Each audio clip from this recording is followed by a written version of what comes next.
Hi friends. கோயில் பிரசாதம்னாலே பஞ்சாமிர்தத்துக்கு எப்பயுமே ஒரு தனி இடம் உண்டு. பஞ்சாமிர்தம்னு சொன்னதுமே அது டேஸ்ட் அப்படியே மைண்டில் வந்து சாப்பிடணும் போல ஆசையாக இருக்கா? வாங்க வீட்டிலே செஞ்சிடலாம், அதுவும் 10 நிமிஷத்தில். இந்த பஞ்சாமிர்தம் செய்கிறதுக்கு நான் இப்போ ஒரு 6 வாழைப்பழம் எடுத்திருக்கேன். அதை இப்படி சின்ன சின்னதாக கட் பண்ணி போட்டு நல்லா மசிச்சு விட்டுக்கோங்க. அதோட ஒரு 10 பேரிச்சம்பழம் கொட்டையெல்லாம் நீக்கிட்டு பொடி பொடியாக கட் பண்ணி போட்டுக்கோங்க. அதோட பொடிச்ச வெல்லம் 100 கிராமையும் சேர்த்து இப்படி நல்லா கலந்து விட்டுக்கோங்க.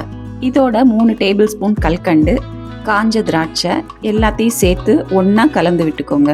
இப்போ இதோட 1/4 டேபிள் ஸ்பூன் ஏலக்காய் தூள், 2 டேபிள் ஸ்பூன் தேன், 1 டேபிள் ஸ்பூன் நெய் எல்லாத்தையும் ஒன்றா சேர்த்து கலந்து விட்டுக்கோங்க. ஆஹா, பார்க்கவே கலர் சூப்பராக இருக்குங்க.